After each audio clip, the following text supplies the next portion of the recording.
Donc, bonjour à tous encore une fois et bienvenue à ce cours qui porte sur les réseaux sociaux. C'est dans la continuité des différents chapitres qu'on a vus ensemble dans ce premier séminaire-là, donc l'informatique au quotidien. Et les réseaux sociaux, c'était un sujet d'actualité que nous vivons tous à notre niveau, que ce soit professionnel ou personnel. Je pense que chacun d'entre nous est confronté à cette technologie ou à ces ouvertures dans le monde.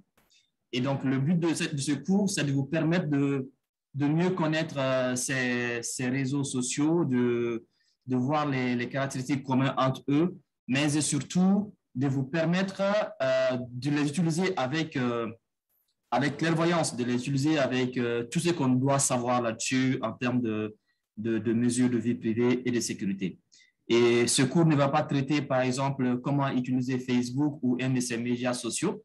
Ce n'est pas le but. L'idée, c'est d'avoir une vue d'ensemble sur les réseaux sociaux, comment est-ce qu'ils fonctionnent et quelle doit être notre conduite vis-à-vis de quelque média social que ce soit. Donc, ce sera ça le but ultime de ce cours. Alors, pour y parvenir, on va donner des notions de définition, vu qu'il y en a plusieurs selon les auteurs. Comment est-ce qu'on peut arriver à définir un réseau social. On va aussi parcourir les caractéristiques des sites de réseaux sociaux qui ne sont pas beaucoup. Ça vous permettra donc de reconnaître ce qu'est un réseau social ou pas. Et on verra ensemble les dates importantes et cela des principaux réseaux, bien entendu. On ne va pas parcourir le tout. On va aussi regarder la carte d'identité de quelques médias sociaux les plus pertinents. Parcourir quelques statistiques pour prendre un moment et discuter un peu de ce que ces statistiques nous disent. Et enfin, de donner des conseils pratiques par rapport à la vie privée et la sécurité sur l'utilisation de ces réseaux sociaux. En termes de définition, il y en a plusieurs, mais d'un point de vue étymologique, il y a le Grand Dictionnaire de terminologie de Québec qui propose une définition que je trouve assez complète. C'est la première définition qui dit, je cite, qu'un réseau social est une communauté d'internautes reliés entre eux par des liens amicaux ou professionnels, regroupés ou non par secteur d'activité, qui favorisent l'interaction sociale, la création et le partage d'informations.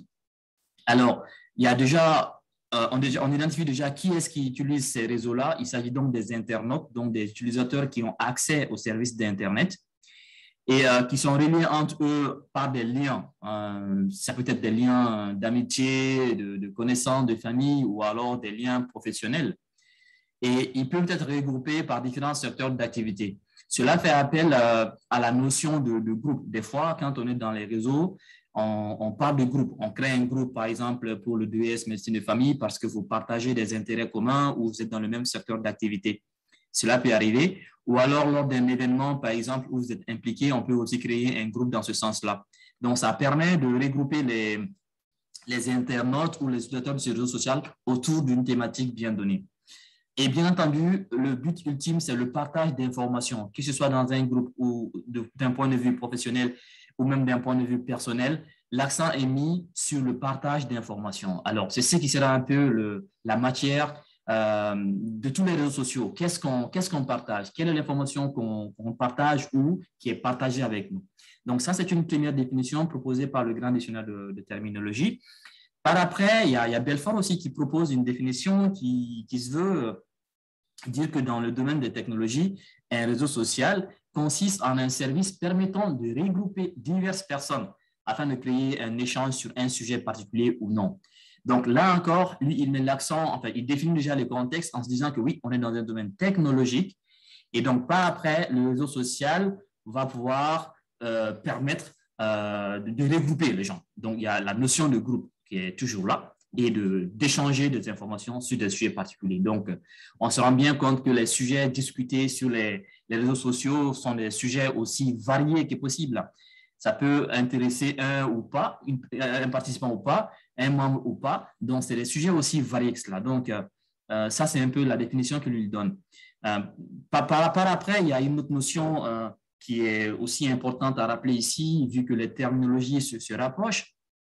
Et cette terminologie, elle est proposée par Rémi Bachelet qui a fait un travail sur la sociologie des réseaux, sur les réseaux sociaux.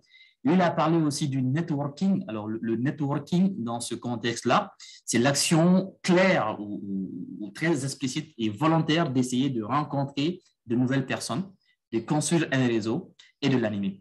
En d'autres termes, c'est un terme qui s'emploie très souvent lorsqu'on est dans des rencontres, le plus souvent dans le milieu professionnel, on dit, ouais, on va faire du networking, c'est par exemple de se mettre en réseau avec quelqu'un d'autre.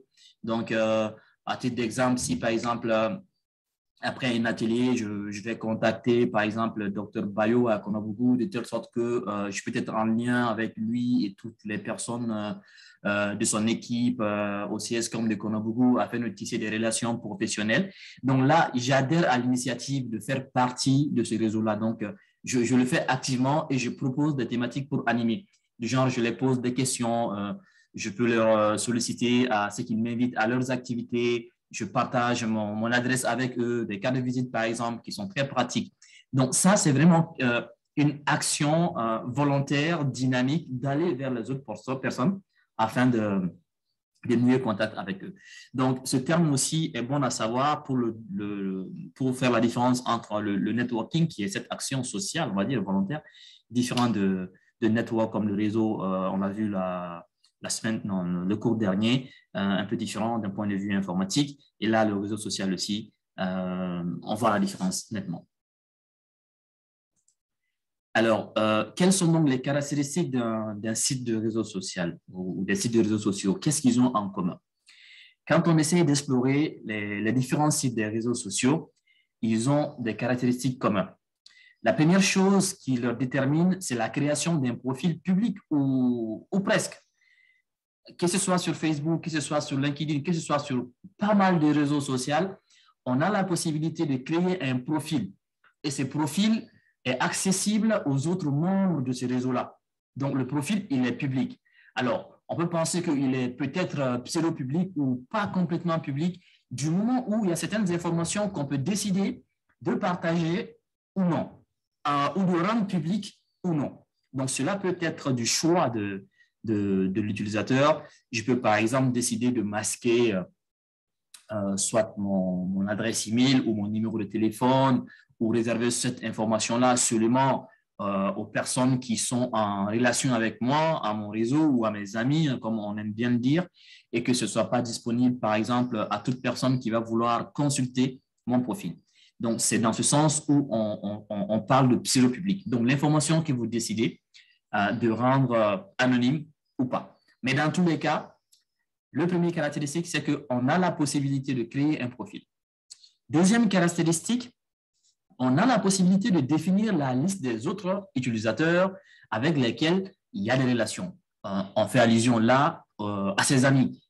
On peut dire, voilà, j'accepte telle personne qui fait partie de mon cercle, qui fait partie de mes relations, qui fait partie de mes amis.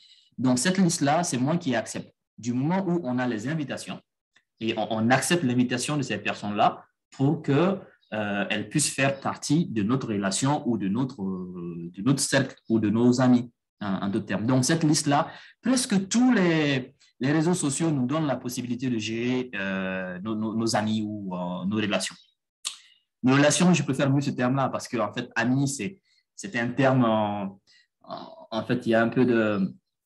C'est pas très clair, c'est pas vraiment implicite, c'est pour faciliter l'interaction sociale, mais on se rendra compte d'après une étude que les amis de nos amis, finalement, sont assez étranges que mes amis. On ne peut pas avoir 1 million d'amis, on ne peut pas tous les connaître. Bref, vous avez compris ce que je veux dire.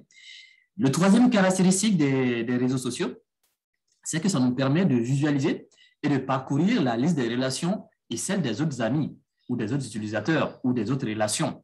Si je suis ami avec quelqu'un ou si je suis en relation avec quelqu'un sur une plateforme de réseau média, de réseau social, je peux par exemple regarder qui sont les personnes qui sont en relation avec lui. Et ces personnes-là aussi, je peux éventuellement savoir ils sont en relation avec qui.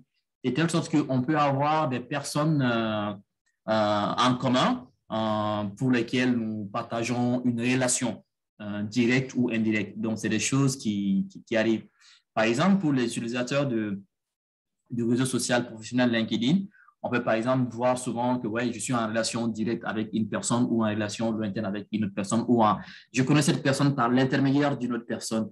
Si par exemple le docteur Hamadou Ndja connaît une personne et que moi je ne connais pas cette personne, mais vu que je connais le docteur Hamadou Ndja et que par ricochet, le docteur Hamadou Ndja connaît cette personne-là, donc je peux dire que je connais cette personne-là par l'intermédiaire du docteur Hamadou Ndja. Donc on peut même être amené à parler de degré de relation, premier degré, deuxième degré, selon la distance qui sépare ces différentes relations.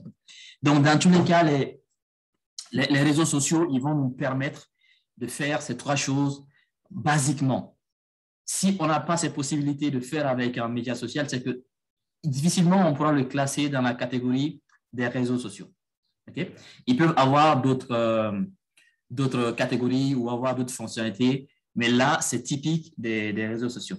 Maintenant, on sait aussi que dans ce cours, d'ailleurs, et comme on le dit peut-être par abus de langage, mais dans tous les cas, la frontière entre tous les outils que nous avons, on a du mal à les classer tous comme étant des réseaux sociaux, mais il y en a qui sont dans d'autres catégories, comme par exemple la messagerie instantanée, mais tellement qu'ils sont utilisés et qu'ils utilisent Internet et que ça permet une sorte de sociabilisation, on parle peut-être par abus de langage des réseaux sociaux, mais souvent, il est conseillé de parler de médias sociaux qui va regrouper tous ces outils dans une seule gamme et on les appelle les médias sociaux. Par exemple, quand on parle de WhatsApp, WhatsApp a certaines... on ne peut pas parler d'amis dans WhatsApp, mais on peut créer des groupes avec WhatsApp. Mais est-ce qu'on peut dire que oui, ça c'est l'ami de premier degré, l'ami de deuxième degré dans WhatsApp? Difficilement, on va pouvoir le faire.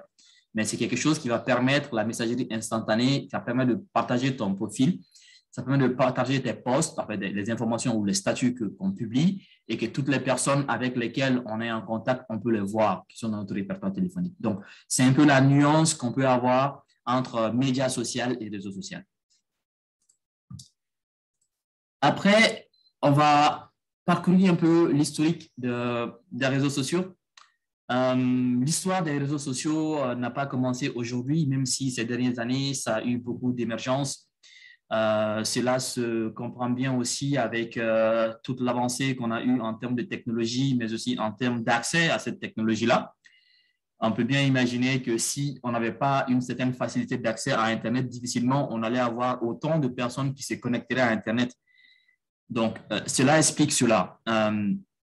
Donc, depuis 1995, déjà, on considère comme étant le premier réseau social, en tout cas dans l'histoire, qui était Classmate. Classmate était créé aux États-Unis et ça permettait aux collégiens, en fait, aux étudiants de pouvoir être en contact l'un avec l'autre. La notion de partage d'informations était assez rudimentaire à l'époque. Par après, 4 ans plus tard, on a eu une autre solution qui s'appelait LiveJournal, aussi des États-Unis, qui se voulait faire la même chose, mais on a quelques fonctionnalités supplémentaires. Ça ressemblait beaucoup plus à un forum de discussion, mais c'était légèrement calqué sur le premier, notamment Classmate. Mais ça a connu beaucoup plus d'utilisateurs que Classmate.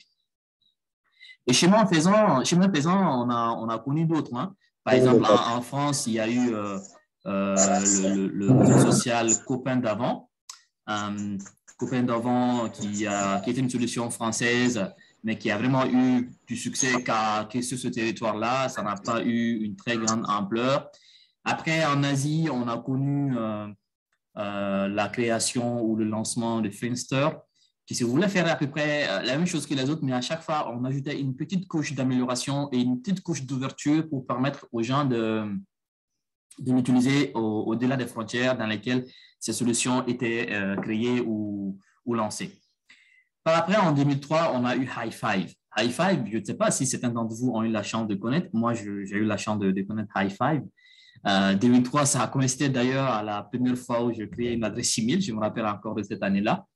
Hi5 se voulait inviter les gens quand on connaissait leur adresse email. Donc, il y a une invitation qui les était envoyée et après, ils acceptaient. Je pense que c'était une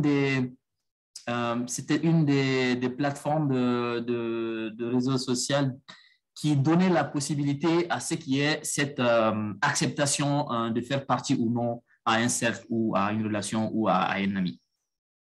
Par après, il y a LinkedIn qui a vu jour la même année.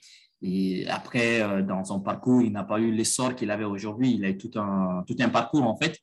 Il a eu des baisses dans la bourse et après, il y a eu des partenaires des actionnaires qui ont dû mettre de l'argent dedans. Et donc, ça a été repris après par Microsoft et ça a fait de LinkedIn ce qu'il est aujourd'hui. Tout ce que nous connaissons de LinkedIn en termes de possibilités d'offres d'emploi, de réseautage professionnel, mais aussi de partage et aussi de formation qu'il propose entre-temps. 2003, on va dire que ça a été l'année où on a eu vraiment le boom des réseaux sociaux. Facebook aussi a été créé cette année-là aux États-Unis par le fameux Mark Zuckerberg. Et après, 3 ans plus tard, il y a eu Twitter qui a vu le jour à San Francisco. Et donc, toutes ces applications, on voit, c'était comme si l'un attendait la création de l'autre pour trouver une solution similaire ou moins que ça. Mais au fil du temps, on se rendra compte que chaque média social va finalement s'intéresser à une activité donnée. Il y en a qui vont peut-être s'intéresser à la communication, il y en a qui vont s'intéresser au partage d'images ou de vidéos, il y en a qui vont s'intéresser au partage de contenu de tout genre, il y en a qui vont mettre l'accent sur le réseautage, entre autres. Donc, ça, c'est un peu la particularité que chaque média social va avoir au fil du temps. Et WhatsApp, quant à lui, a été créé en 2009 et il a été racheté plus tard à raison de 19 milliards de dollars par Facebook. Donc, on voit que Facebook a le flair des affaires. TikTok, quant à lui, que je considère comme étant en tout cas un dernier réseau social de notre époque, malgré qu'il a eu en 2020-2021 une mise à jour de son système qui a fait un grand succès auprès des jeunes notamment, puisque c'est une plateforme qui permet principalement le partage de courtes vidéos accompagnées de musique et il a eu une grande audience auprès des jeunes et des adolescents. Mais on sait qu'il y a beaucoup d'autres outils de médias sociaux qui sont créés, qui sont peut-être peu utilisés ou qui n'ont pas eu un certain nombre d'utilisateurs pour qu'ils soient en tout cas, qu'ils soient bien classés. Mais ceci déjà, ça retrace un peu l'essentiel. Il y en a d'autres, il y en a d'autres qu'on n'a pas mis là. Par exemple, Telegram, on ne peut pas tout mettre en fait. On met les applications principales qui sont bonnes à savoir. Donc, de 1995 en 2016, on se retrouve presque avec une dizaine de réseaux sociaux qui ont pour chacun eu leurs avantages et d'autres, on n'entend plus parler. En fait. Jusqu'en 2003 déjà, tout ce qui est avant, on ne parle plus de ces réseaux-là. Je pense qu'ils ont fermé pour différentes raisons ou racheté, parce que c'est ce qui arrive le plus souvent. Parlons à présent de la carte d'identité de quelques réseaux sociaux. On va commencer par Facebook. Facebook, comme on l'a vu sur l'historique, a été créé en 2003 par Mark Zuckerberg. Okay? Il est classé dans le secteur d'activité des réseaux sociaux. Et Facebook, on va se demander, oui, c'est vrai que c'est un service gratuit, mais comment est-ce que ça marche? Comment est-ce qu'ils arrivent à avoir beaucoup d'argent avec ces réseaux-là? C'est effectivement parce que le modèle d'affaires est basé sur la publicité. Et ça, c'est quelque chose de prisé par les entreprises. Ce qui fait que les gens achètent de la visibilité sur Facebook. Et vous avez tous été peut-être témoins de cela, que lorsque vous consultez votre page Facebook, vous allez voir accès à des contenus auxquels vous n'êtes pas abonné à la base. Et ça dépend souvent selon votre localité, ça dépend souvent de vos secteurs d'intérêt, ça dépend aussi de votre âge. Est-ce que la publicité ciblée que Facebook utilise et même aussi d'autres réseaux sociaux utilisent, c'est de considérer un certain trait, une certaine information ou métadonnées pour cibler la publicité orientée vers vous. On sait par exemple que sur ces réseaux sociaux, on définit si on est un homme ou si on est une femme. On a une âge, donc on est dans une tranche d'âge. On peut savoir qu'est-ce qui peut intéresser cette tranche d'âge-là. On peut aussi savoir dans quel pays vous résidez. Donc ça, c'est des informations qui sont dans votre profil, que ce soit partagé ou pas, mais Facebook le sait.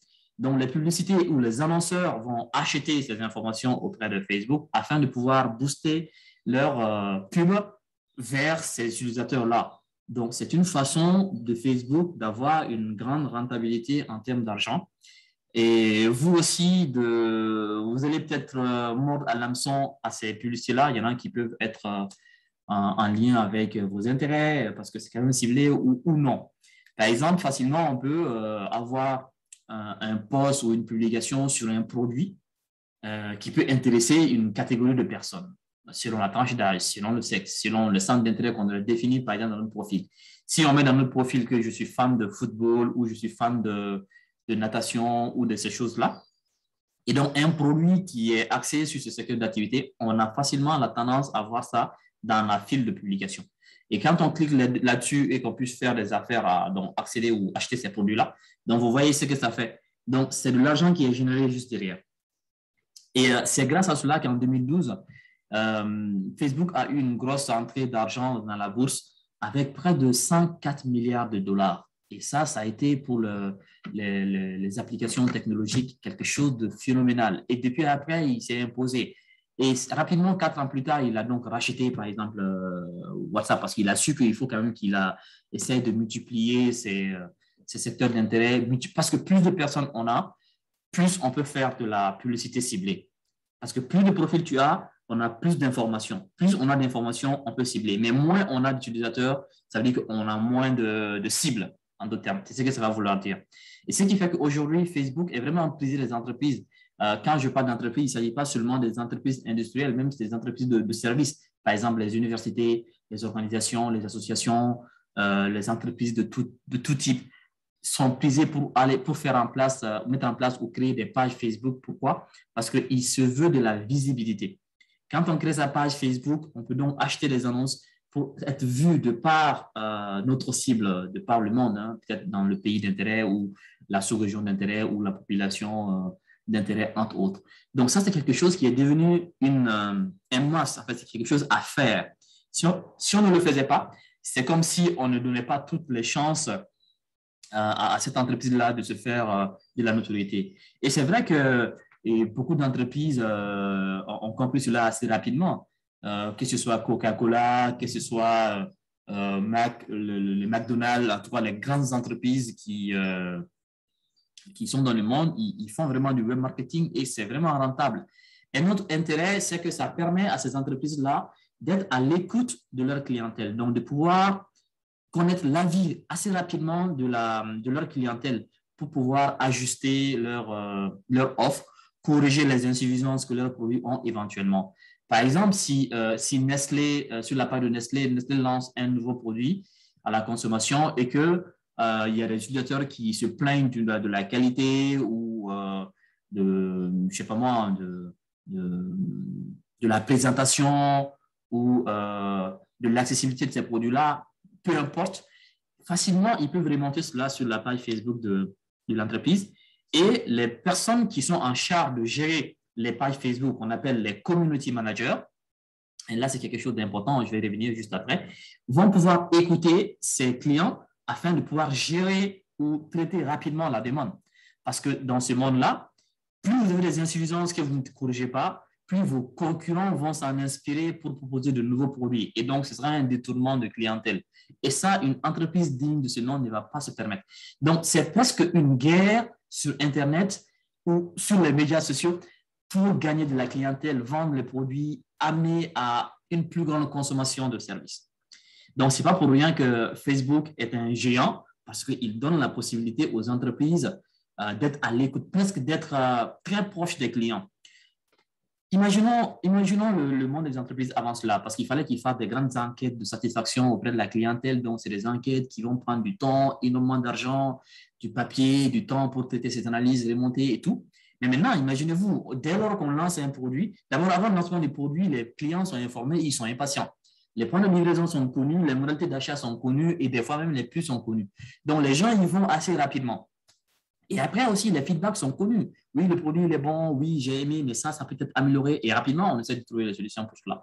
Ou on contacte le client pour essayer de satisfaire précisément à ses attentes.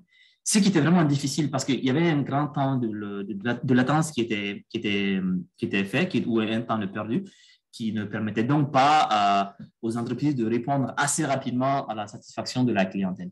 Donc ça, c'est quelque chose d'assez important sur lequel Facebook se base pour gagner ou avoir toute la notoriété.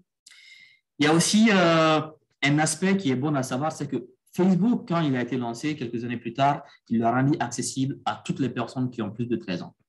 Et ouvrir un compte sur Facebook est assez facile. Il faut juste remplir ces conditions-là. Être plus de 13 ans et puis avoir une adresse email ou maintenant avec un numéro de téléphone aussi. On peut créer un compte Facebook. Donc, imaginez que c'est cet accès à faire… Bon, 13 ans, ça sous-entend que peut-être ailleurs, c'est un niveau où les jeunes peuvent peut-être utiliser cette plateforme-là, mais imaginez un 13 ans aux États-Unis et un 13 ans au Mali, vous voyez un peu la différence. Hein? Est-ce qu'ils ont les mêmes aptitudes à peut-être utiliser cette technologie ou à être informés au même niveau des risques qu'on peut encourir dans l'utilisation de cette plateforme-là, du moment où on trouve tout type de personnes là-dessus, tout type de contenu, c'est assez compliqué. Donc, c'est là où il y a un peu de matière à réfléchir par rapport aux inconvénients éventuels qu'on peut avoir à l'utilisation de cet outil-là. Donc oui, ça a des avantages, ça a même beaucoup d'avantages en termes de visibilité pour une école, par exemple, qui veut partager de l'information ou intéresser les prochains étudiants. C'est une bonne façon d'animer sa page Facebook avec les informations de l'école ou de la formation en question. D'ailleurs, je pense que le directeur de santé publique de la faculté a aussi une page Facebook, je crois. Et donc, quand on regarde souvent les activités qui se passent, on partage les images, entre autres. Donc, ça peut peut-être être un moyen d'intéresser les futurs candidats à ces formations-là, ou en tout cas à ceux-là qui sont déjà en formation, d'être informés des activités qui se mènent au niveau de leur DR. Alors, parlons maintenant aussi de l'identité en ce qui concerne WhatsApp. WhatsApp a été conçu par Jan Koum et Brian Acton. C'était deux fondateurs de WhatsApp à l'époque, en 2009. Et donc, WhatsApp fait partie du secteur d'activité de la messagerie instantanée. Donc, comme j'étais en train d'expliquer à un moment donné, c'est un média social, mais on ne peut pas le classer exactement dans la catégorie des réseaux sociaux du moment où il ne répond pas à tous les trois caractéristiques qu'on a vues précédemment. Mais vu que c'est un outil qui est tellement utilisé, il est bon d'en parler. Alors, WhatsApp a été racheté en 2014 par Facebook. Ben, je disais, en fait, on ne sentait pas trop. On ne sentait pas trop. Et puis, on ne se posait pas beaucoup de questions. Jusqu'au moment où les changements des conditions d'utilisation ont été lancés au mois de mai dernier, où il y a eu vraiment un grand boom, une grande tollée en termes de sécurité. Parce qu'effectivement, Facebook a voulu changer les conditions d'utilisation, à rendre payant, entre guillemets, WhatsApp, ou en tout cas pour certaines fonctionnalités. Et les questions aussi de confidentialité des données a été quelque chose d'évoqué. Et ça a mis mal à l'aise beaucoup d'utilisateurs de WhatsApp, et ça a permis en même temps de connaître aussi les concurrents de WhatsApp en termes de sécurité. C'est vrai que beaucoup de personnes utilisent cet outil, mais une fois qu'ils ont pris connaissance de tout ce qu'ils encourent en termes d'exposition de ces données à caractère personnel par la société Facebook ou ces partages-là, et surtout, s'ils n'acceptaient pas les nouvelles conditions, ils allaient voir réduire les fonctionnalités de WhatsApp progressivement jusqu'au moment où ils vont peut-être même plus pouvoir utiliser l'application de façon gratuite. Mais ça a été un bras de fer. Finalement, plutôt Facebook a renoncé à la désactivation des fonctionnalités gratuites, ce qui fait que même aujourd'hui, nous continuons quand même à utiliser WhatsApp. Mais c'est vrai que la question de sécurité ou la question de confidentialité des informations reste quelque chose qui est sur la table.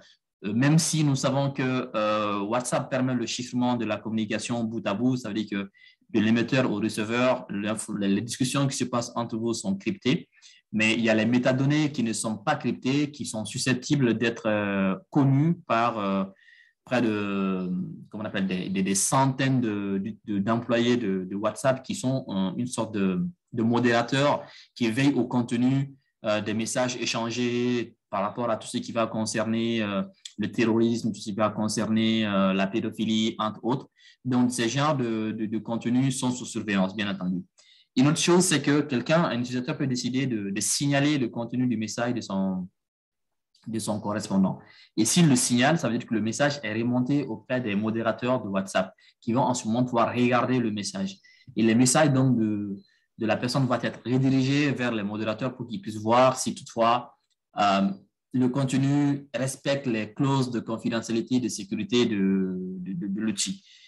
Et là, ça va passer par un premier filtre de robot qui va vérifier s'il n'y a pas certains termes qui sont bannis.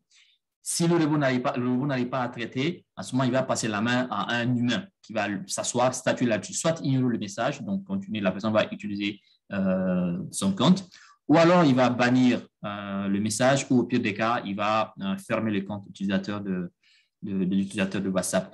Donc, cela est bon à savoir, mais le retour, c'est quoi? Ça veut dire qu'à un moment donné, les contenus échangés sont susceptibles d'être connus.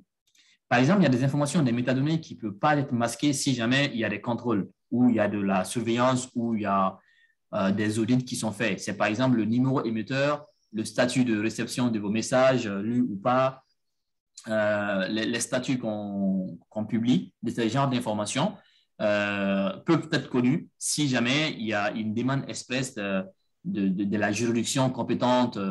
On le sait bien, aux États-Unis et au Mali, l'autorité peut demander ces informations-là à ce réseau social-là pour des besoins d'enquête. Donc, ça veut dire que même si les informations échangées entre les deux sont cryptées, alors il est possible quand même qu'on puisse voir certaines métadonnées. Donc, ça veut dire que le chiffrement ne suffit pas, mais la révélation du contenu ou le partage du contenu va dépendre même de la confiance que les utilisateurs de WhatsApp ont l'un envers l'autre. Donc, c'est un peu ça aussi. Donc, le problème n'est pas forcément ou n'est pas tout le temps technologique. Le problème peut aussi être personnel, en lien avec la relation que nous avons les uns avec les autres dans l'utilisation de ces médias-là. Si vous envoyez un message plus clairement, vous avez confiance que quelqu'un ne va pas envoyer ce message-là entre vous et votre destinateur. Mais et si le destinateur décidait de partager votre message à un tiers, alors là, vous voyez qu'on ne peut pas être à l'abri de ces cas de figure.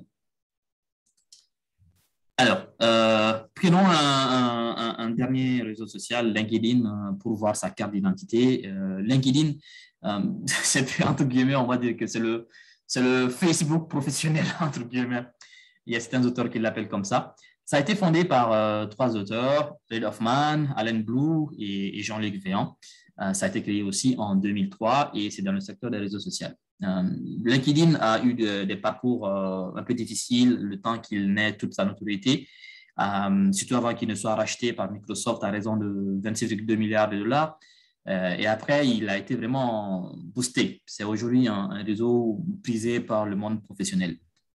Alors, comment est-ce que LinkedIn va avoir aussi son chiffre d'affaires? C'est que son modèle d'affaires est basé sur la publicité, qui représente environ 6% de son business plan. Après, il y a les abonnements, donc les personnes qui s'abonnent pour qu'ils puissent avoir accès au contenu.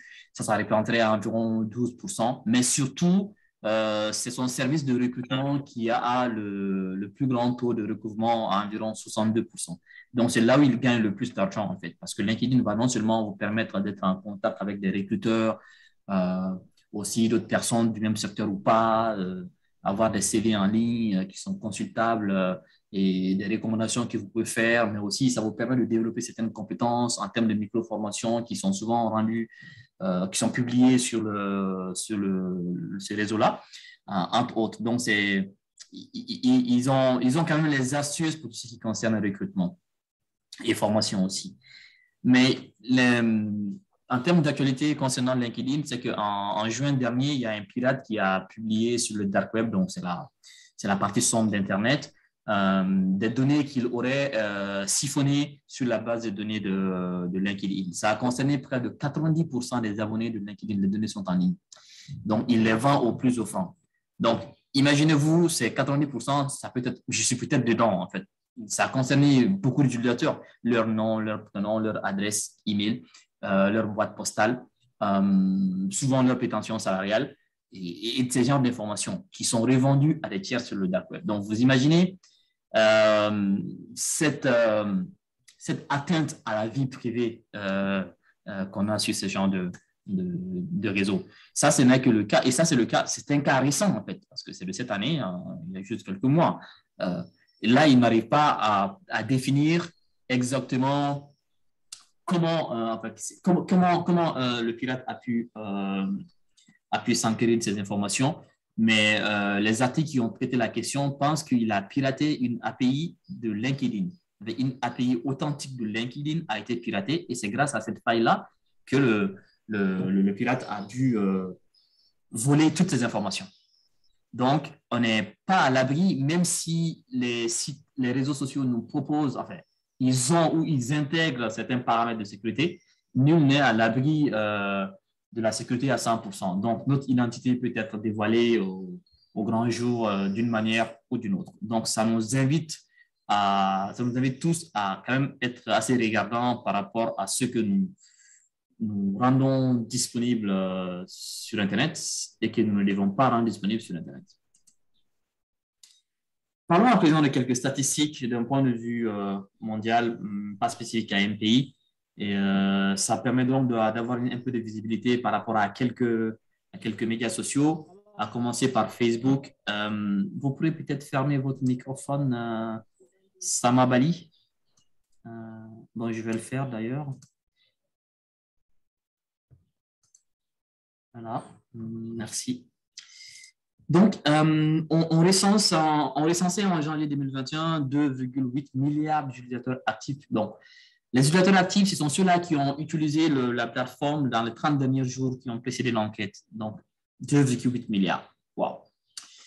On a en même temps avec Instagram 1,1 milliard d'utilisateurs actifs, d'après un chiffre qu'on connaissait en février 2021 aussi. TikTok, quant à lui, recensait 800 millions d'utilisateurs. Bon, comme on le sait, c'est prisé par les jeunes. Et quant à WhatsApp, 2 milliards étaient à son compteur en février 2020. Twitter, lui, en février 2019, comptait 321 millions d'utilisateurs. Et vous vous rappelez bien, Twitter a été prisé par certains responsables du monde. Hein. Ils étaient fans de Twitter.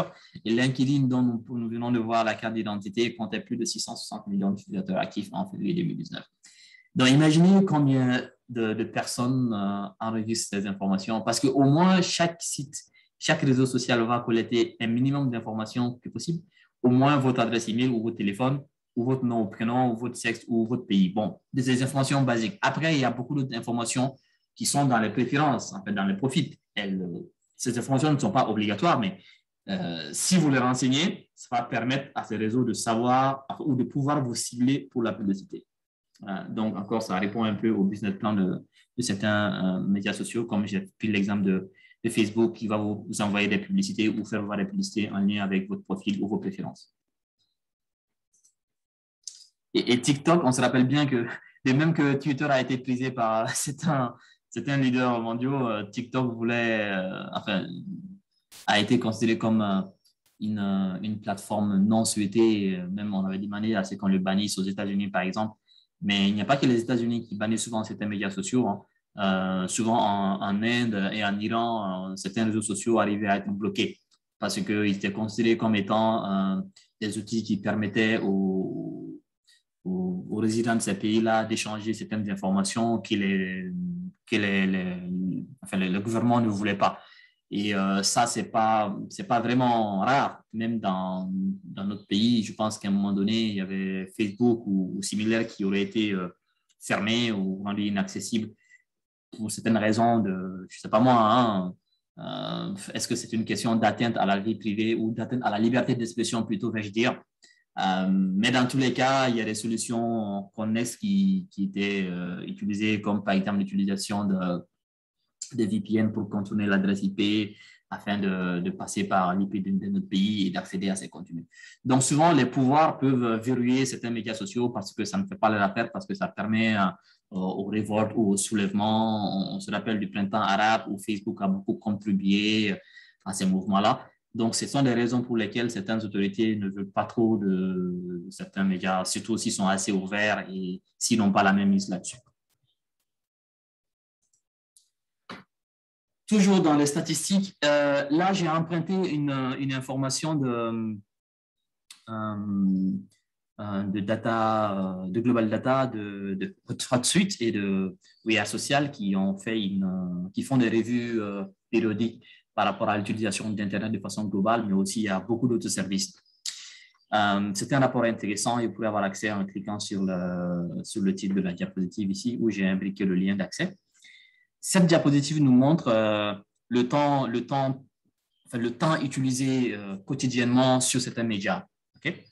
Et on a une moyenne de temps par jour dans l'utilisation d'Internet chez des personnes entre 16 et 64 ans. Okay? qui ont perdu du temps, bon, pas perdu du temps, mais qui ont utilisé du temps dans différents contextes d'utilisation des médias ou des équipements. La première figure nous montre l'utilisation d'Internet. On voit qu'il y a quotidiennement 6h43 minutes sont utilisées par les internautes par jour. Et les médias sociaux, la consommation est de 2h24 minutes. Ceux qui utilisent la télévision en ligne, 3h18 minutes. Ceux qui utilisent, écoutent la musique en streaming, sur Internet aussi, 1h26 minutes. Et ceux qui font des jeux de console, etc., 1h10 minutes. Bon, je m'intéresse au cas des médias sociaux parce que c'est ce qui est en lien avec le cours d'aujourd'hui. Donc, imaginez qu'un internaute utilise quotidiennement 2h24 minutes pour regarder les réseaux sociaux. Je ne sais pas vous, mais ça paraît trop ou c'est raisonnable? Je pense que la question, elle se discute un peu. Ça va dépendre. Là, c'est une moyenne en fait. Ça veut dire que ça peut aller au-delà de ça, comme ça peut être au-dessous de cela. Donc, mais dans tous les cas, c'est une moyenne. Et cette moyenne, moi, elle m'amène à me poser des questions. Si je prends tous les jours 2 heures à utiliser les réseaux sociaux, qu'est-ce que je fais vraiment? Ça veut dire que je vais publier des contenus, je vais lire des contenus, je vais peut-être ajouter de nouvelles relations, je vais peut-être consulter des profils, je vais peut-être partager ou relayer des informations qui ont été partagées avec moi, entre autres. Mais ces 2 heures me paraissent assez importantes, en fait. Et vu que c'est une moyenne mondiale, si je ramène cela à un contexte local, à un contexte malien, je suis prêt à parier que un utilisateur moyen malien risque d'aller peut-être au-delà de ça ou similaire. Et si c'est autour de ça, c'est un peu inquiétant pour moi parce que je me dis, quand je descends un peu plus bas dans la catégorie des jeunes, des adolescents, des élèves, enfin, des lycéens et tout le reste là, ou même des étudiants à l'université, hein, je me dis, quand on prend 2 heures par jour pour se concentrer sur quelque chose, je suis sûr qu'on va donner un résultat palpable dans cette chose. Mais 2 heures passées sur les réseaux sociaux, ça me paraît énorme du moment où, généralement, quand on regarde le contenu partagé, ce n'est pas quelque chose qui est assez éducatif. En fait, ce n'est pas un contenu qui nous permet d'apprendre de nouvelles choses et qui nous sert dans la vie. Mais bien entendu, on va dire à chacun son centre d'intérêt, bien sûr, mais quand on regarde surtout les secteurs d'intérêt du cinéma, de la musique, bref, il y a beaucoup de divertissements qui est éducatif en fait. Je sais qu'il y a des contenus qui sont des contenus d'actualité, qui sont des contenus en lien avec le professionnel, le contenu en lien peut-être avec nos croyances, le contenu en lien avec la culture, entre autres. C'est aussi varié, mais quand on regarde dans la majorité le contenu, de ce que moi je vois, mais ça c'est mon expérience personnelle qui parle, hein, de la remarque que je fais de par mon secteur, de par aussi les enseignements que j'ai eu à donner à la faculté, aux premières années notamment. Je me rends compte qu'il perd énormément de temps sur des contenus qui ne les apportent pas beaucoup d'informations. Bon, je ferme ma parenthèse, ça c'est mon point de vue personnel et ce n'est pas l'objet du cours. Mais tout porte à croire que si vous regardez ces statistiques-là, ça vous permettra vous aussi, à votre niveau, de vous poser des questionnements par rapport à la convenance, par rapport au sens que cela peut avoir dans votre travail, dans votre vie personnelle, entre autres, ou la vie personnelle de vos enfants. Donc maintenant, pour aborder les questions de vie privée, de sécurité, je vais vous partager quelques astuces de sécurité. D'abord, en lien avec l'ouverture des sessions, c'est-à-dire que si vous ouvrez votre compte, il est important que vous protégiez votre compte avec un mot de passe fort. Et je pense qu'au cours dernier, quand on a parlé de mail, on a parlé de cette question de mot de passe fort. Et le mot de passe doit être d'autant fort qu'il ne doit pas être partagé non plus. Un mot de passe peut avoir la meilleure force, mais partagé avec tout le monde, ça peut se retrouver à un moment donné dans un contexte peu souhaité et vous exposer à des soucis. Et il y a aussi beaucoup de sites web, de réseaux sociaux qui vous proposent de plus en plus la fonctionnalité de double authentification, c'est-à-dire de vous connecter à 2 niveaux, non seulement avec le mot de passe que vous tapez, mais aussi si vous avez un numéro de téléphone connecté à ce compte-là, d'avoir un code secret qui est envoyé par SMS ou d'une manière ou d'une autre sur votre téléphone qui vous permet donc de vous connecter. Donc, ça, ce sont des solutions qui renforcent la sécurité dans l'ouverture des sessions. Si vous avez la chance de l'utiliser, je pense que c'est une bonne chose. Ça peut renforcer la sécurité. Alors, le chiffrement aussi des transactions sur la page web, elle est assez intéressante comme solution. Ça va permettre d'avoir une navigation sécurisée. Vous voyez, le HTTPS là, ça veut dire que je vais naviguer, mais de façon sécurisée. Donc, ça nous met à l'abri au moins de certaines tentatives de fraude ou d'usurpation de données. Donc, le HTTPS, personnellement, je l'utilise presque à chaque fois que je navigue sur Internet. La messagerie électronique, on l'a vu que la messagerie électronique en soi n'est pas une solution de sécurité, mais sa bonne utilisation peut nous mettre à l'abri de pas mal de soucis du moment où on reçoit d'importants mails qui peuvent être indésirables, qui peuvent contenir des liens qui nous exposeraient au voile d'informations et tout cela mérite de la clairvoyance, de la vigilance quand on reçoit des mails dont les expéditeurs ne sont pas ou peu connus. Et si nous invite surtout à cliquer sur des liens dont on n'est pas confiant. Donc, ça attire votre attention sur des genres de mails que vous pouvez avoir avec des contenus pas très clairs. Donc, soyez très vigilants là-dessus. Il y a aussi les liens que vous pouvez avoir sur Internet ou même sur les murs de certains amis sur Facebook ou d'autres réseaux. Ils partagent des contenus, ils vous invitent à cliquer sur des liens. On doit extrêmement faire attention à ces liens-là afin de ne pas cliquer là-dessus parce que ce sont des pages qui peuvent nous rediriger plus loin et qui peuvent nous exposer à des infections de virus ou voire souvent aussi à du phishing qui est le vol d'informations ou vol d'identité qui peut être nuisible à la longue, d'autant plus si on ne met pas les chances de son côté en ayant, par exemple, un compte protégé. Même si c'est un ami qui publie un site, si vous n'avez pas très confiance, il faut prendre le temps de mieux regarder si ça a l'air d'être un lien correct. Est-ce que quelqu'un d'autre a déjà utilisé ce lien-là sans souci avant de poursuivre ce lien? C'est assez important. D'autant plus que si c'est quelqu'un que vous ne connaissez pas, si ça vient aussi de loin, c'est-à-dire venant de l'ami d'un ami qui aurait publié quelque chose sur sa page, donc ça mérite un peu d'attention et de vigilance.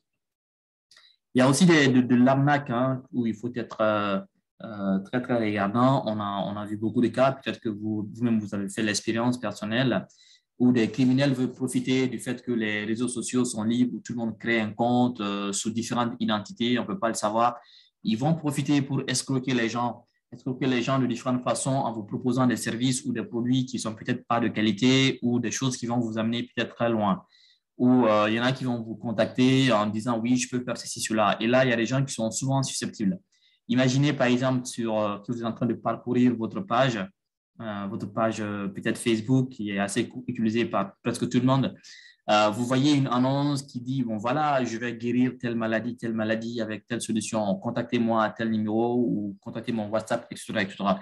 Bon, si ça trouve qu'on est dans ce besoin-là, on est tenté de suivre les informations. Donc, on va peut-être cliquer sur le lien proposé par cet annonceur ou alors appeler ce numéro de téléphone qui va à la longue vous donner des instructions où vous pourrez peut-être pas très être regardant parce que vous êtes dans le besoin. Parce que quand on est dans le besoin ou quand on a un problème, des fois, notre analyse est un peu effritée. Elle n'est pas très, très objective, l'analyse que nous faisons.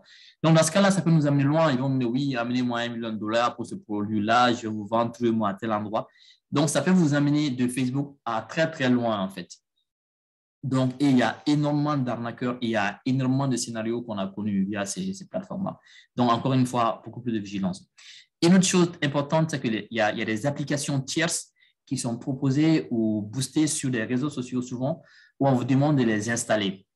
Bon, il y en a qui aiment bien jouer, heureusement ou malheureusement. Personnellement, je joue aussi, mais ce n'est pas ce genre de jeu-là, quoi. Donc, sur Facebook, vous allez voir, il y en a qui jouent, qui invitent leurs amis à jouer en ligne, à ces genres de jeux où on demande souvent de les installer. Alors, l'installation de ces applications tierces ne sont souvent pas du fournisseur de réseaux sociaux. Ça veut dire que ça ne vient pas souvent de Facebook ou de LinkedIn ou autre chose. C'est proposé par des tierces. Et ces applications, souvent, peuvent voler des informations. En fait, c'est des backdoors derrière. En fait. Ils vous permettent d'accéder à des informations en arrière-plan que vous n'aurez pas ouvert volontiers. Et en faisant ces jeux, ou surtout en les installant, ça peut vous exposer. Donc, si c'est des jeux pas très clairs, je vous proposerais d'être vigilant. Je ne peux pas vous dire non de ne pas le faire, mais mon rôle, c'est de vous dire d'être vigilant, d'attirer votre attention sur ce genre de choses, ce genre d'actions ou d'invitations qui sont régulièrement faites, parce que la qualité n'est pas garantie du tout. Et les actions qui sont faites en arrière, des fois, on ne les sent pas venir. Donc, ça peut nous exposer à beaucoup de choses. Ensuite, on va parler des conséquences que peuvent avoir. Juste quelques conséquences, hein. Il y en a plusieurs, il y en a énormément, mais moi, je vais juste parler de ceci qui peut peut-être être en tant que professionnel que vous êtes, des dommages que vous pouvez avoir dans votre parcours professionnel. On imagine bien que si vous voulez, par exemple, être recruté, maintenant, la tendance est de regarder votre présence sur les réseaux sociaux ou votre présence sur Internet. Les recruteurs, ils sont très intéressants. Ils explorent maintenant non seulement votre CV, mais ils vont regarder aussi sur Internet si vous avez une présence. Et si vous êtes présent sur Internet, que ce soit sur Facebook ou n'importe quel autre réseau, ils vont peut-être regarder vos activités pour vous faire une idée sur votre personne avant de vous recruter ou avant d'entamer les processus avec vous, en tout cas. Et vous allez voir que même souvent dans certains modèles de CV maintenant, on donne nos liens ou nos pages des réseaux sociaux, page Facebook, page LinkedIn, ou notre compte Twitter, ou notre compte, quoi d'autre, Instagram, Skype, etc. Donc, on fait ça de plus en plus. Mais derrière ce qui se passe, c'est que ça donne aussi la possibilité aux recruteurs d'aller consulter vos profils, voir cette personne-là, quelle est sa personnalité, en tout cas sur les médias, sur Internet. À quoi vous ressemble? Est-ce que vous êtes plutôt tendance à être dans le show tout le temps? Est-ce que vous avez comme amis des gens qui sont dans des secteurs peu compatibles avec le poste auquel vous sollicitez? Ou alors, est-ce que vous êtes plutôt correct? Est-ce que vous avez plutôt un réseau professionnel intéressant? Est-ce que vous participez à certaines activités, entre autres? Donc, tout cela va être à votre avantage ou à votre désavantage selon votre personnalité ou selon du moins l'image que vous faites de vous sur les réseaux sociaux. Donc, vous devez être vigilant aux dommages collatéraux que votre carrière peut avoir. Mais aussi, votre présence sur Internet ou sur ces médias sociaux peut aussi être quelque chose qui peut être utilisé comme une attaque contre vous-même, non pas pour votre carrière, mais contre vous-même. Parce qu'on sait que des cybercriminels, ils peuvent chercher des informations hein, et les utiliser contre vous. Par exemple, pour des gens qui partagent beaucoup d'informations confidentielles ou pas, en tout cas beaucoup plus de données que nécessaire, quoi. Les cybercriminels peuvent utiliser ça pour deviner certains mots de passe. Par exemple, si vous mettez dans votre profil artiste préféré, le nom d'un artiste ou footballeur préféré, le nom d'un footballeur ou de ce genre d'informations, on sait qu'humainement, l'humain aime utiliser des choses qu'il vit comme étant des choses pour sa sécurité, en tout cas comme mot de passe, comme question secrète, etc., etc. Par exemple, quelqu'un qui aime bien les chiens, d'accord? Et on voit sur son profil, chien préféré, dog. Enfin, le nom de son chien, quoi. N'importe quoi. Et il y a donc des chances que le mot de passe de cette personne-là soit en lien avec le nom d'un chien ou de ce chien-là. Donc, les cybercriminels vont commencer par regarder de ce côté jusqu'à ce qu'ils trouvent. Et souvent, ça marche, malheureusement. Souvent, ça marche. Donc, c'est pourquoi, encore une fois, si je vous renvoie à la notion de mot de passe fort, il faudrait que le mot de passe soit peu devinable. Et si on peut le deviner, il faut que dans la chaîne, il y ait des difficultés, que ce ne soit pas aussi facile que ça. Même si c'est un nom de chien ou nom de quelque chose que vous aimez, mais vous devez renforcer cela avec d'autres astuces qui ont été édictées dans les mêmes cours-là pour vous amener à avoir un mot de passe fort. Donc, c'est une fois qu'on vole votre information, eh bien, on a accès à votre contenu, on peut donc facilement accéder à autre chose, à vos amis, etc. C'est pourquoi il n'est pas rare que les gens publient souvent j'ai été victime, mon compte a été piraté, les publications qui ont eu lieu les dernières 72 heures, c'est pas moi, je n'étais pas au courant, c'est des gens malhonnêtes qui ont fait ceci, qui ont fait cela. Mais comment ils ont pu faire ceci ou cela? Est-ce qu'on se pose la question? Si on investigue, si on nous dit, c'est qu'il y a une grande partie des failles qui viendraient de l'utilisation que nous faisons de notre compte parce qu'on ne l'a pas suffisamment protégé, parce qu'on n'a pas été suffisamment vigilant quant au choix des mots de passe ou quant au choix des informations que nous partageons sur ces différents réseaux sociaux. Donc, encore une fois, j'attire votre attention sur ces mesures de sécurité-là, qui sont des mesures qui sont très bonnes à faire, à utiliser à chaque fois. Et pour finir, il y a quelques conseils que je peux résumer ici sur ce transparent-là. Le premier conseil, c'est que vous devez impérativement apprendre à connaître les fonctionnalités et les outils proposés par les réseaux sociaux avant même de les utiliser. Si je pose la question maintenant, tous ceux qui sont là en cours aujourd'hui, est-ce que vous avez pris le soin de lire les conditions d'utilisation de Facebook avant de créer un compte Facebook? Est-ce que vous avez pris le soin de lire les conditions d'utilisation de WhatsApp avant de l'utiliser? Parce qu'on demande d'accepter les conditions d'utilisation avant d'utiliser ce service-là. Et c'est dans ces conditions d'utilisation où on précise ce qui est fait, ce qui n'est pas fait, les informations que l'outil, que le réseau social peut utiliser ou pas, et si oui, dans quelles conditions. Il peut par exemple dire que voilà, si vous suivez notre service, nous allons utiliser votre âge, par exemple, à certaines fins, etc., etc. Et finalement, on demande accepter, refuser ou annuler. Et le plus souvent, on accepte sans pourtant lire. Ça, c'est important. Mais par la même occasion, c'est là où on apprend comment utiliser ce média social.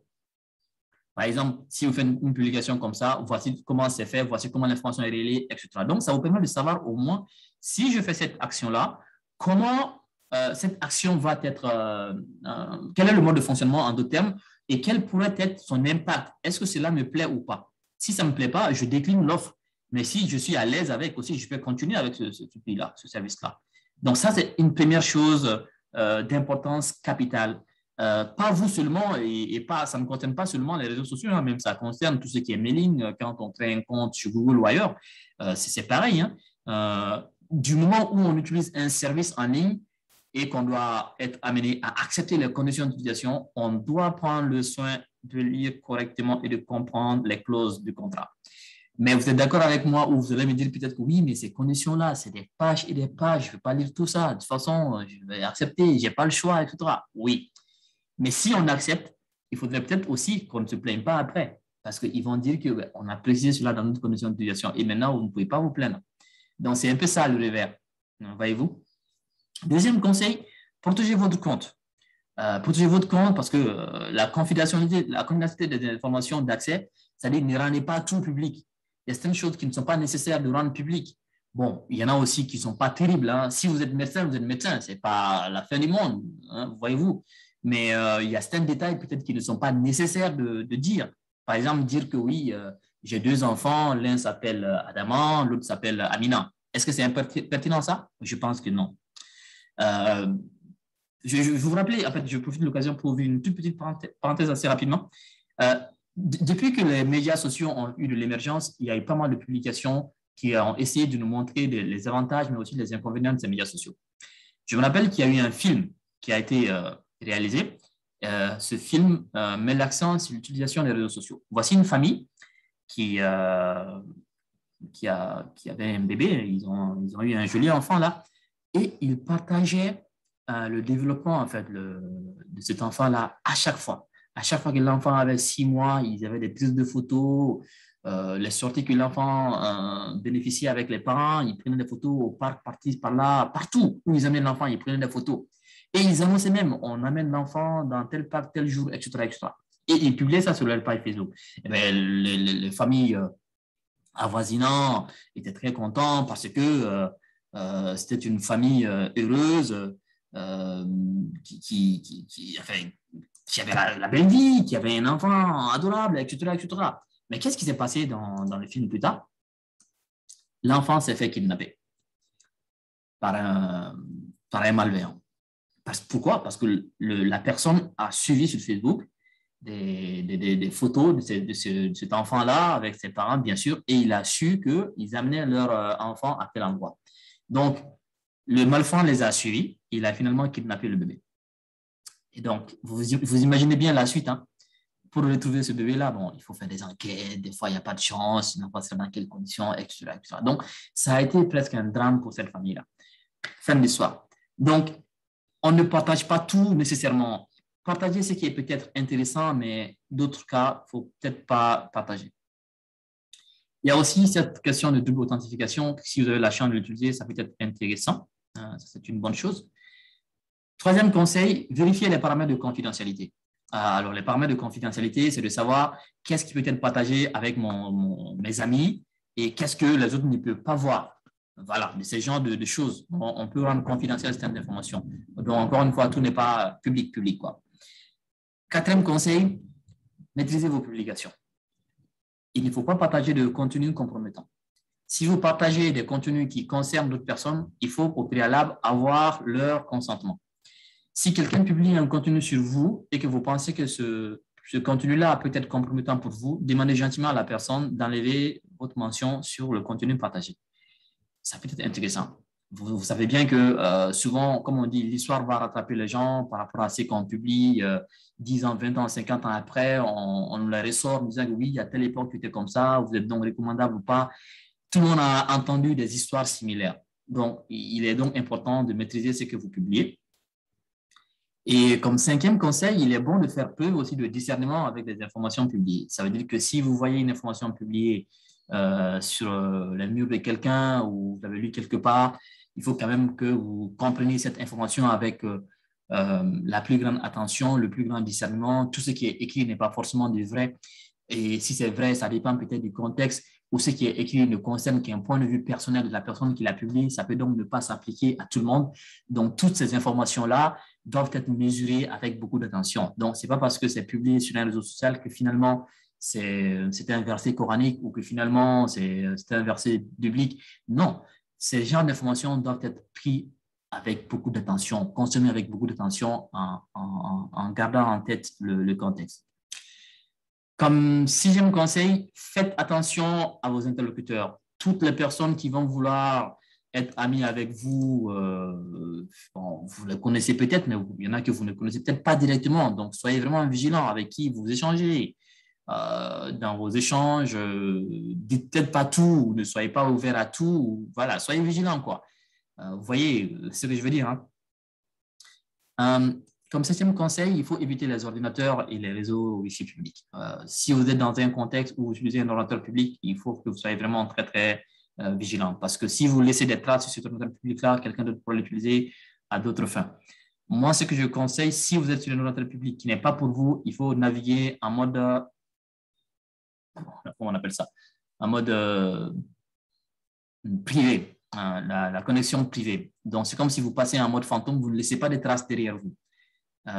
C'est ce que je fais. Comme ça, les cookies ne sont pas enregistrés, l'historique de vos pages consultées ne sont pas enregistrés et ça vous met en confiance par rapport à un certain point de vue. Mais ce n'est pas la sécurité à 100% garantie, mais c'est mieux que rien. La Wi-Fi publique aussi, l'inconvénient, c'est que les personnes qui gèrent ces réseaux Wi-Fi peuvent profiter de son réseau pour piocher des informations par-ci, par-là, sans que vous ne soyez au courant. Ça peut arriver. Mais tout dépend de l'utilisation que vous faites vraiment, quoi. Donc, si vous pouvez vous en passer, c'est mieux, mais si vous ne pouvez pas vous en passer, en tout cas, mettez les champs de vos côtés. Huitième conseil, il faut veiller à obtenir l'accord des personnes concernées sur la publication. Je le disais tantôt dans la maîtrise de publication, mais je le redis ici de façon plus explicite parce que c'est important. Quelqu'un peut vous appeler en justice parce que vous aurez publié un contenu sur lui sans son consentement. De plus en plus, nous recensons ces cas de figure-là dans le monde. Ça arrive. Donc, avant de publier quoi que ce soit sur les gens, rassurez-vous qu'il n'y a pas de souci après et surtout que les personnes ne vont pas se plaindre. Et s'ils sont informés et qu'ils donnent leur consentement, c'est mieux. Et cette pratique va même au-delà même des réseaux sociaux. Ça va même dans la bonne pratique de communication. Moi, je me rappelle, il y a dans certains ateliers, j'ai eu par exemple la chance de participer à certains ateliers où les partenaires étaient des Américains, des Nations Unies en tout cas. Les photos prises, on signait un consentement d'utilisation des photos prises lors de l'atelier pour que si demain, ils vont utiliser sur leur site web là pour faire juste un article sur l'événement, que quelqu'un ne vienne pas se plaindre qu'ils ont utilisé son image sans son consentement. Voyez-vous? Donc, c'est des choses, c'est des bonnes pratiques en fait. Il faut mettre les champs de ses côtés, il faut les faire de plus en plus. C'est comme si vous faites des enquêtes dans vos différentes études où vous aurez besoin d'avoir le consentement des participants à votre étude. Donc, il faut que le consentement soit le plus éclairé que possible et que ce soit limité dans le temps. Donc, ça, c'est de la bonne pratique même dans la recherche. Et finalement, il faut faire extrêmement attention à l'image de vous à l'image de soi. Parce que l'image que vous donnez de vous sur les réseaux sociaux va vous déterminer. Souvent, les gens vont utiliser les réseaux sociaux pour la distraction juste pour passer du temps. Je vais consulter ci, je vais faire telle pause, je vais répondre comme si. Donc, j'utilise des mots ou des expressions. En fait, sans arrière-pensée, mais après, quand on regarde votre profil, on peut se faire une idée sur votre personnalité, en fait, rien qu'à travers ça. Parce que finalement, Internet de façon globale et particulièrement les réseaux sociaux sont devenus comme une sorte d'ouverture au monde, couverture que dans la vraie société, on ne se permet pas. C'est comme on rend public quelque chose sur Internet qu'on ne rend pas public dans la vraie vie. Imaginez des gens qui vont peut-être publier des images de tout genre, de tout bord, qui ne vont pas oser faire dans la rue. Par exemple, se déshabiller, prendre des photos ou se déshabiller dans la rue, parcourir des kilomètres, je pense que difficilement on va pouvoir faire ça. Mais étant chez soi, avec sa webcam, on se permet de faire certaines choses. Donc, voyez-vous, c'est comme si les réseaux sociaux, finalement, donnaient la voix à des gens qui, normalement, n'ont pas de voix. Alors, la question qu'on va se poser, oui, est-ce que c'est quelque chose qui va faire la promotion de la liberté d'expression? Bon, il faut relativiser les choses. Hein. Liberté d'expression, oui, mais pas aussi excès d'atteinte à la moralité des gens. Ce n'est pas aussi ce qui est demandé. Donc, toute solution doit être prise avec mesure, en gardant surtout nos valeurs. Et les outils restent les outils. Maintenant, l'utilisation que nous en faisons, c'est ce qui va déterminer le bon sens ou le mauvais sens de ces outils-là. Okay?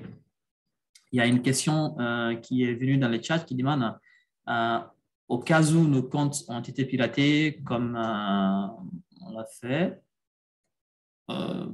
comment on fait pour résoudre cette situation? Alors, si vous êtes d'accord, je vais revenir sur la question une fois que je vais finir la présentation. Je vais en finir bientôt. Donc, après ces quelques conseils, je vais finir avec cette citation de François Reynaud qui dit que dans un de ses écrits, qu'Internet n'oublie rien. À partir du moment où une information est mentionnée sur Internet, elle va être enregistrée quelque part par les moteurs de recherche. Des sites vont s'en faire écho, donc ça veut dire qu'on va en parler, chaque site va relayer l'information, on va en parler par-ci, par-là. Des archives vont être constituées et des sites miroirs vont être mis à jour. Ça veut dire que même si le site initial n'est plus à jour, ça veut dire que l'information est relayée dans d'autres sites relais et archivée quelque part. Ça veut dire que si vous publiez un contenu aujourd'hui, il y a des chances que plus tard, on ait quand même la trace de cette information que vous avez publiée. Ça veut dire en d'autres termes, soyez encore une fois vigilants par rapport à tout ce que nous publions sur les réseaux sociaux ou sur Internet de façon globale. La confidentialité des informations devient quelque chose de problématique à l'heure du numérique et la notion de vie privée est assez compliquée. On se rend compte que des choses qui sont publiées dans notre communauté, dans notre culture, dans notre vie à nous, finalement ne sont plus publiées une fois qu'on est sur Internet. C'est un grand paradoxe qu'on a du mal à comprendre. C'est un changement vraiment de paradigme où on doit rester vigilant, on doit rester conscient et savoir que c'est l'homme qui doit rester maître et non pas les machines. Quelques bibliographies et je vous remercie pour votre attention. S'il y a des questions, on va les répondre, mais déjà, il y en a une qui a été posée dans la discussion. Je vais essayer de répondre à cette question-là avant de vous laisser la parole pour des questions. Alors, je vais donc revenir à la question de Doumbia qui a demandé si toutefois nos comptes ont été piratés, comment on peut faire pour résoudre. Alors, on peut utiliser deux, trois techniques pour résoudre. On peut essayer de récupérer son compte parce qu'à l'enregistrement des comptes, souvent sur les réseaux sociaux, on nous demande les adresses email et on nous demande éventuellement un numéro de téléphone. Donc, Docteur Sawadoko, on vous entend plus. Hein? Ah oui, d'accord. Vous ne m'entendez plus. OK. Alors, je ne sais pas, ma connexion, elle est bonne. Je suis toujours connecté. Est-ce que quelqu'un d'autre ne m'entend pas? On vous entend. Est-ce que le problème ne vient pas de chez vous? Voilà, peut-être que le problème est local. Les autres participants ont la chance de m'entendre toujours. Donc, je vais espérer que vous allez pouvoir m'entendre correctement d'un moment à l'autre. Donc, j'expliquais comment récupérer un compte si vous avez été victime de piratage. Vous pourrez utiliser les informations utilisées dans le cadre de la création de votre compte pour le récupérer. Par exemple, votre numéro de téléphone, si vous dites que vous avez oublié votre mot de passe, il va vous demander de renseigner votre nom d'utilisateur, ce que vous connaissez déjà, et préciser par la suite que vous voulez recevoir une réinitialisation ou un code secret sur votre téléphone ou via votre adresse mail. Dans ce cas-là, le réseau ou le site en question va vous envoyer de quoi réinitialiser votre mot de passe. C'est une façon de récupérer. Mais si vous n'avez pas ces astuces-là, par exemple un numéro de téléphone associé ou une adresse email, ou si vous ne vous rappelez plus de la réponse de la question secrète que vous avez programmée lors de la création de votre compte, il sera vraiment dans ce cas difficile de récupérer votre compte. Donc, au pire des cas, l'astuce, ce sera peut-être de créer un autre compte et d'annoncer autour de vous que le compte précédent, en le citant, a été victime de piratage et que vous n'êtes plus responsable de ce qui suivra. Mais surtout de signaler cela au site web, hein, au réseau social en question, de le signaler. Comme ça, ils pourront peut-être fermer les comptes ou investiguer davantage. Donc, voici ce que vous pourrez faire. Les mains de Dr Konaté et ses collaborateurs sont levées et Aminata Kojo. Donc, je vais donner la parole à Dr Konaté et à son équipe. Puis après, on va donner la parole à Aminata Kojo pour les questions et les commentaires éventuels.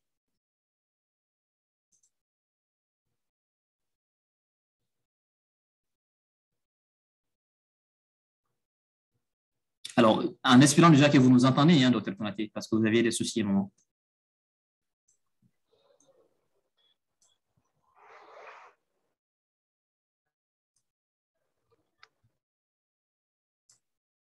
OK. Alors, Dr Konaté ne nous entend plus depuis Ségué. Je donne la parole à Aminata Kojo.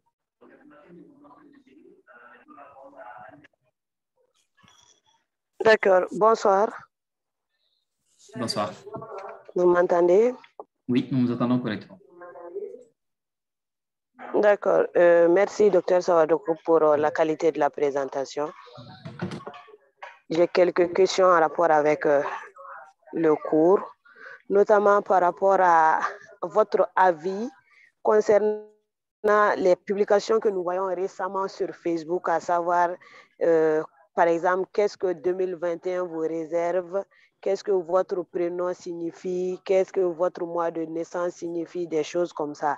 Donc, on voit qu'il y a beaucoup de personnes qui rentrent dans ces publications-là, qui permettent à ce que cette information puisse rentrer dans les informations confidentielles et après, ils publient les trucs, le résultat du jeu par la suite. Donc, c'est de connaître votre avis par rapport à cette information qui passe fréquemment. Est-ce vraiment nécessaire de jouer à ces jeux-là ou pas? Ça, c'est la première. La deuxième, c'est par rapport à la carte d'identité des réseaux sociaux, notamment Facebook. Vous avez parlé des entrées, de comment Facebook fait pour avoir de l'argent. J'aimerais que vous reveniez dessus, mais que vous parliez aussi de comment nous aussi nous faisons pour avoir, parce qu'on a l'habitude de voir aimer partager les informations. Est-ce que c'est ce qui va nous permettre d'avoir un peu aussi de retour, ou bien comment ceux qui gagnent un peu d'argent arrivent à en avoir? Et la troisième, ça c'est par rapport aux publications qui nous viennent souvent sur nos groupes WhatsApp. Il y a de ces internautes, on peut dire, qui viennent, qui disent nous sommes des marabouts, nous arrivons à vous fournir de la fortune, à guérir vos maux et tout. Mais non, c'est des personnes qui rentrent comme ça dans le groupe sans pour autant que l'administrateur n'ait eu la possibilité de les accepter. Maintenant, souvent on les retire, mais on voit qu'ils reviennent encore. Est-ce qu'il y a une possibilité de vraiment fermer le groupe à ces personnes-là pour qu'il n'y ait plus accès? Voilà, merci. Je vous remercie beaucoup, Aminata, pour vos brillantes questions importantes et surtout d'actualité. Je vais essayer de répondre à votre première question d'abord, qui est mon avis par rapport à tout ce qu'on entend comme jeu sur Facebook. Effectivement, il y en a beaucoup, hein, ces genres d'informations où vous jouez. Mais mon avis personnel est que je ne joue pas à ces choses. C'est juste pour distraire, en fait. C'est pour se distraire et c'est pour attirer l'attention des gens susceptibles. Vous savez que dans la population, il y a toujours des gens qui sont susceptibles et qui sont facilement arnaqués. On est d'accord, hein, pour dire que oui, mon nom va signifier ça, mais c'est vrai que c'est faux, quoi, en fait. Personne n'a écrit quelque part que le nom, ton prénom va dire ça, ou alors telle chose va vouloir dire ça. Qui l'a dit? C'est archi faux, en fait. C'est de la subtilité, en fait. C'est pour distraire les gens. Et jouer à ces jeux, comme je le disais tantôt, c'est des choses tierces, c'est des applications tierces ou des choses ajoutées qui ne sont pas les fonctions de base de l'outil et qu'après, on s'expose à des vols d'informations ou on s'expose à la divulgation des informations nous concernant. Imagine, par exemple, on sait que sur Facebook, il y a beaucoup de gens qui ont des comptes pas corrects. En fait, si je dis pas corrects, c'est-à-dire des comptes pas authentiques. Ce n'est pas des vrais noms, ce n'est pas des vrais prénoms, ce n'est pas des vrais comptes. Voyez-vous? C'est des gens qui jouent avec l'identité des gens, qui veulent vous voler vos informations ou vous nuire sans que vous ne sachiez qui ils sont vraiment. Vous allez voir, par exemple, un compte sur Suleiman Savadogo, mais en fait, ce n'est pas Suleiman Savadogo. Si ça se trouve, c'est quelqu'un qui se fait passer par Suleiman Savadogo, juste pour intimider les gens, avoir la confiance des gens, leur voler des informations, etc., etc. Donc, à mon avis, ne jouez pas à ces choses-là, c'est une perte de temps, c'est de l'intimidation. Votre deuxième question par rapport à Facebook, notamment l'aspect où le business plan de Facebook serait basé sur de la publicité. Et est-ce que vous aussi, vous pouvez avoir de l'argent? En fait, comment est-ce qu'on a de l'argent sur Facebook? En fait, Facebook, on voit qu'il y a énormément d'utilisateurs actifs dedans et on voit qu'il y a énormément de profils. L'intérêt, c'est quoi? C'est que si moi, je publie quelque chose sur Facebook et que je vais atteindre une cible, en admettant que j'ai un service à vendre, j'ai un service à offrir, bref, la finalité, c'est le business, c'est que je dois me faire de l'argent, je dois me faire des revenus. Pour que je me fasse des revenus, il faut que j'ai de la clientèle.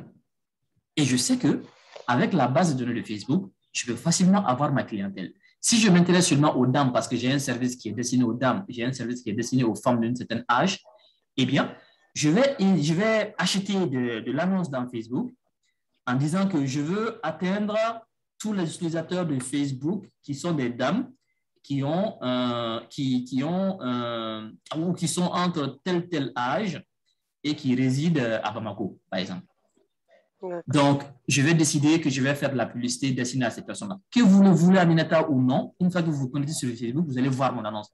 Que Suleiman Savadogo a un service pour les femmes. Voilà, cliquez ici pour voir mon siège est à cet endroit-là. Si vous aimez partager ou aimer cette page, etc., etc. Donc, vous allez interagir. Plus vous allez interagir avec cette page, ça augmente, moi, ma chance de vous avoir comme client. Voyez-vous? Si vous aimez le vrai sens, que ça veut dire que vous avez mordu à la mission, ça veut dire que mon service vous intéresse, même si vous n'avez pas encore acheté. Donc, si vous aimez, ça veut dire qu'après, je peux personnaliser une offre pour vous. Vu qu'un utilisateur, quelque part dans le monde, a aimé, et je sais qui a aimé ma publication là, sur tel produit ou sur tel service, je peux demain lui envoyer une offre plus spécifique. Si ce que j'avais dit avant était un service global, je vais dire maintenant, voici le coût unitaire de mon service et je ferai tout pour vous attirer. Le fait que vous allez finalement acheter mon service ou venir sur mon site web, ça va générer des revenus pour moi. Mais en fait, le clic en lui-même n'est pas de l'argent, mais c'est l'interaction que ça va générer après. Je vais avoir de la clientèle grâce à Facebook. Donc, c'est en ce moment-là que moi, en tant qu'annonceur, je vais avoir de la clientèle, donc faire de chiffre d'affaires. Et Facebook aurait gagné parce que moi, ce que j'ai acheté chez Facebook, ce sont ces clics-là, ce sont cette visibilité-là, ce sont ce nombre de vues-là. Ça, moi, je donne l'argent à Facebook pour ça. Et c'est comme ça que Facebook aussi va avoir beaucoup plus d'argent. D'accord? D'accord. Bien. Alors, super. Par rapport à votre question sur les groupes WhatsApp, oui, je suis d'accord avec vous qu'il y a des gens qui vont vous envoyer des contenus, je marabout, contactez-moi, ou des gens qui vont vous appeler directement. Il y a eu un moment donné des gens qui vous appelaient directement sur votre téléphone, disant que oui, je suis un marabout à Nyoro, je fais ceci et cela, vous avez tel problème, contactez-moi ou envoyez-moi de l'argent. Bref, on en a connu des arnaqueurs comme ça. Ce sont donc des arnaqueurs qui vont utiliser des services de WhatsApp aussi, parce que vous savez, il y a des services payants de WhatsApp. WhatsApp a des fonctionnalités payantes qui donnent beaucoup plus de fonctionnalités. OK? Et il peut faire à peu près la même chose que ça. C'est pourquoi WhatsApp a voulu que tout le monde achète les produits, etc. etc. Donc, ces fonctionnalités payantes-là vont permettre à certaines personnes de vous envoyer des contenus, même si ils ne sont pas membres de votre groupe. Voyez-vous? C'est comme ça qu'ils vous atteignent. Maintenant, ce que vous pouvez faire, c'est d'annoncer, c'est de signaler ces contenus-là à WhatsApp. Donc, désormais, WhatsApp va regarder ce que cette personne-là poste. Et si ça s'avère que c'est des contenus qui ne sont pas en lien avec les politiques de WhatsApp, ils vont bannir le compte. Je pense que c'est la chose à faire. C'est un peu comme dans les emails. Si vous recevez un mail qui n'est pas vraiment bien, qui n'est pas cohérent, vous le signalez comme étant un spam, comme un message indésirable. En ce moment, le fournisseur va pouvoir bloquer ce compte-là afin de ne pas lui permettre d'envoyer ou de continuer à envoyer des messages aux gens. Donc, ça, c'est ce que vous pouvez faire. D'accord. OK, merci beaucoup. C'est un plaisir. On a une question de Jakite Koniba qui demande se connecter par exemple à Facebook avec son compte Gmail ne permettra pas aux cybercriminels de pirater les deux comptes. Ah ben, ça vous expose. Ça, en fait, le fait de se connecter à Facebook via son compte Gmail ou autre chose, ou même se connecter à certains services avec son compte Facebook en autre, ça a deux intérêts. Le premier intérêt, c'est que vous n'avez pas à créer un autre compte sur ce site web-là. Donc, vous connectez avec un compte déjà existant. L'inconvénient est que vous exposez l'identité de ce compte-là, de votre compte Gmail-là, en l'occurrence que vous citez Koniba Jakite. Donc, il y a des chances que votre compte Google soit exposé à travers des vulnérabilités que Facebook pourrait avoir ou le site sur lequel vous vous connectez pourrait avoir. C'est ça un peu le problème en fait. C'est des single sign-on, c'est-à-dire qu'on se connecte partout avec un même compte, mais ça a aussi des retours d'inconvénients. Et si vous avez remarqué, à chaque fois que vous faites ça, Google va vous dire, attention, vous donnez l'autorisation à une application tierce à se connecter à votre compte. Êtes-vous d'accord ou pas? Google le fait très souvent. Donc, oui, ça peut vous exposer à des cybercriminels d'avoir accès à vos informations, mais c'est peut-être aussi mieux que d'avoir un compte sur chaque site. Bon, ça va faire beaucoup aussi à un moment donné. Comment faire pour retrouver son mot de passe fort oublié? Comme je le disais, si vous oubliez votre mot de passe, il y a peu de chances que vous le récupériez, hein, mais il y a des chances que vous créez un autre mot de passe, ça veut dire que vous récupérez votre compte. Et là, c'est un peu la réponse que j'ai donnée à la première question.